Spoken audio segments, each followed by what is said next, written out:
Hello, good day to all present and viewing this channel. I am Dr. Jawahar Surisetti from Jawahar Circuit class, and we are presenting Youth Talks with Abhay today. Abhay is a student of Hindu College of Delhi University. Hello Abhay, how are you? Hello sir, I'm good sir. And what do you do? Sir, I'm doing bachelor's in political science at Hindu College, University of Delhi, and side by side I have been a member of a dramatic society, a theatre society of Hindu College called Ibtida. So I have been doing stage and street plays all through these 3 years, and also I have been a regular student and tried to attend as many as classes I could do. Okay, so are you, since you are in Delhi and Delhi University particularly, what do you think about the student politics? Sir, actually, it's really dirty, I must say. Okay. I remember when I was in first year, so there were a lot of seniors who used to come to us, and they used to say so many nice things about Delhi University, about Hindu College, about student politics, and how we all must join politics, and this youth we must raise our voices and this and that. But in actually, it was all about votes, and they just wanted to secure their position. They wanted chair in power, but after that, there is nothing. The interaction ended just after the elections. Okay. तो are you saying कि student politics में जो होता है वो exactly वैसे ही है जैसा पॉलिटिक्स एक्चुअल पॉलिटिक्स में होता है? It is, sir. It is like that. Yeah, it is. Okay. So are you in favor of student politics in college campuses? Sir, student politics, I'm in favor of student politics, but I think the moment it is narrowed down towards the elections, it becomes dirty. Okay. Like the college just in front of us, Hindu College ke samne wala college, that is St. Stephen's, they don't have election system, and those who don't participate in that. Delhi Student Union doesn't participate in Stephen's College. So, but still, they are politically active students. They participate in the all the national narratives, all the discussions that happens in the national capital region or in the entire country.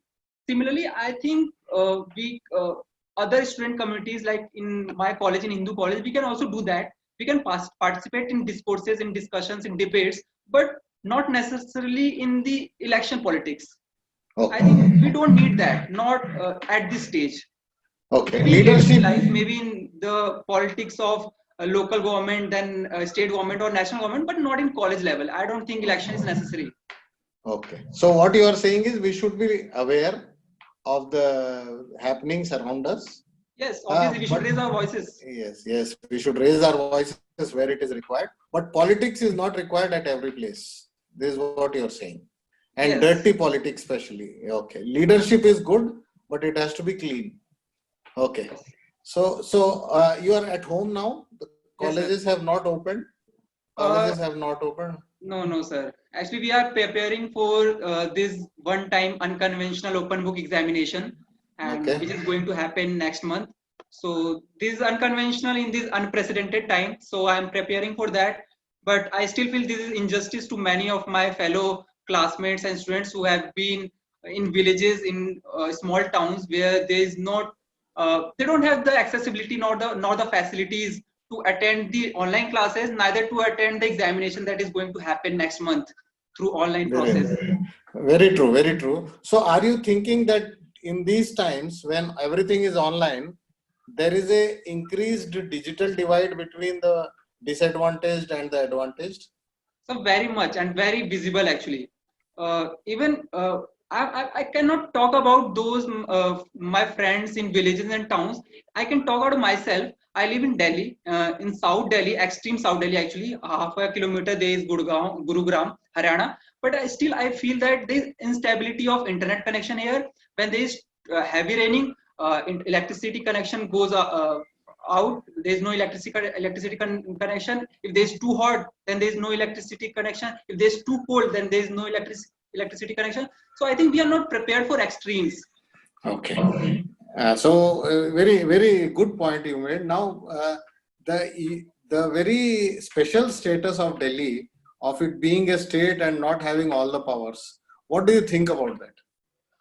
Sir, I believe this should not happen actually. If there is a government, if there is a separate Delhi government, and we all know that there is central government also which reside in Delhi only, but still, if there is a government for Delhi, then then they should have the power uh, over this region, and central government must have they must have their voice because we are a federal country, but they should not this there must be some federal separation of powers, like they can intrude anytime they want. Central government intrude anytime they want. Police system is not under Delhi government, they control that. So I think Delhi government should have more power on over Delhi, because this creates a lot of trouble, because this will not help in administration. Proper administration will not take place unless there is one leadership, one government. If there are two people saying a person do that and do that, there will be a lot of chaos and confusion. Uh, Okay. will happen. What do you think that post the coronavirus thing, uh, the dharna pradarshan and all those things due to social distancing are going to go? No, sir. Actually, it will happen, and it is bound to happen. Like we have seen in America, USA, they are protesting. Even USA, the country by far is the most Developed. affected country. They have 20 lakh infected people, and is still rising. So I don't think this will curb people or restrict people to go out and protest for anything. If there is something arises right now, people go out on the streets. Even I sometimes fear that poor people, those proletariat classes people who are living at margins, they can rise anytime if they are not given proper facilities, proper accessibility to food, shelter, and clothing. They will revolt anytime. Okay. So you are propounding Marxist theory in which it says that if there is a limit to which the proletariat is taken, and there are huge number of atrocities against them, and they are not able to get what they should get, then there is going to be a revolution. Yes, sir, it can happen. Actually, my father, he is in unorganized sector, so he has several laborers under him. So they are so anguished. My father tried his best. He given them money to go back to their home, but still they are so angry with the system. They are going at homes. Government has promised that they will be getting jobs there under National Employment Act, but they are not getting that because villagers who are already residing there, already living there, they are getting those jobs. So who are the persons who's going back to home? He's not going to get anything. He'll be That's unemployed it. also. Yes, yes. I think there is first of all, I think in our country there is a tendency that people forget very easily. So if a leader goes on the street and he with his good oratory skills, he can manipulate people and might Win election. yes, dissolve the revolution, the revolt people, the anguish of people. He will dissolve that. It is very easy in our country, but still I feel there is anguish. People are very angry, and they want to go on streets. They want to show people, the leaders, the people who is sitting on chairs in the lutins. They want to let them know that we are suffering. Please help us. People are suffering, and this is real. Yes, you are right. You are right. So, are you saying that the same applies to the youth also who are in education? So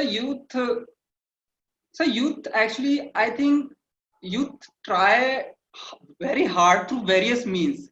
Uh, I, I, I, I feel that they are like my fellow, my friends in university and college. They have started campaigns on Twitter. They started campaigns on various Facebook, Instagram, that please boycott exams, don't do exams. Please, this is very dangerous to hold exams at this time. But still, government HRD ministry is holding exams. Uh, Students are also angry, but they don't have any options. Yes. Actually, in our country, nobody has any options. We have to we are restricted to whatever we are given with. Okay. Okay. So are you saying that this open book exam is discriminatory? It is, sir. It is very discriminatory because I cannot say about my friends in villages and towns. Even I don't have any reading materials of my own. I am reading on my phone, on my laptop. Luckily, I have laptop. My father got an award, and I received a laptop first time in my life. And on the smartphone, it is very difficult to read. It is straining my eyes. It will make me unhealthy, and how it will supposed to help me when I am getting unhealthy and my eyes are weakening. So I don't have reading material. I have to read soft copies from phone, and this is not education. This is not learning. Just rotting and just giving exam is not learning. Learning is beyond that. Learning means you are adapting to something. You are experiencing something. You are practically experimenting and then going on the ground executing them. We are not doing anything that we are just rotting and giving examination for getting good marks and to excel that. Do you agree that the Deputy Chief Minister of Delhi, who has put in an effort on school education, is good? uh, I believe I have heard a lot about him, and he has been doing good job, I think, because I remember 2 3 years back he went to Finland, I think, and he studied the model of Finland, how they are educating their children, and I think he's trying to engross those principles, the Finland principles about education in Delhi also, and the starting of happiness classes. I think these are really good efforts being implanted by Delhi government. Okay, so suppose you are the HRD Minister of India. Hmm. What is the change that you would want to see happening in the next few years? Sir, I think I read somewhere that in Japan, their students, I think 4th or 5th grade, before that they don't have any exams. They are just implanted, they are inculcated with the value system, good value system, discipline, and this is a thing that we need to learn. We don't need exams at 4th or 5th standard. I think we can have general studies at that time, and along with that, we need a dire need of uh, value education, respect for each and every human being, solidarity, unity. These are the things we need to implant in the children. So these are important things. I think we should go forward with these ideals, and just rotting the reading material and giving exams will not fulfill our dream of becoming a world leader. Not Okay. anytime soon. Okay. The last question here is: suppose you think that there should be no exams and subjects पढ़ाने से बहुत कुछ नहीं होगा, values पढ़ाना चाहिए. Will the parents agree? What do you think? Yes, there are problems because parents, even we are conditioned like this. Our parents have been conditioned like this, that rotting and getting marks, good marks, that 99 and 90 of marks are very will bring you a social status in the society that will help you later in your life. This is how we have been conditioned, and this will take time. Obviously, this will take time, and government, because government have the power, they have power because of the people only. People have given them power. If I have voted for that person, he has given he mentioned in his manifesto that he'll be doing this for the education of the betterment of the children, then obviously I will vote for him and he will execute that. That means I have legitimately given him the power. Like this only, if some government comes and in his manifesto, in the government's manifesto, he clearly mentions that we will educate your children, we will give values that will help them to chase their dreams in a true sense, not a rotting material, in the true sense, chasing your dreams that will help them. I think parents will. And right now I can say that parents, most of the parents they are like followers of some particular parties, most of them. So I think government can change that if they want. They will change. Okay, thank you very much, Abhay. It was very nice talking to you. Very sensibly you put in a lot of things which many students would not say. So looks like you have a very bright future ahead, and all the best for your future. Thank you very Thank you, sir. much. Thank you.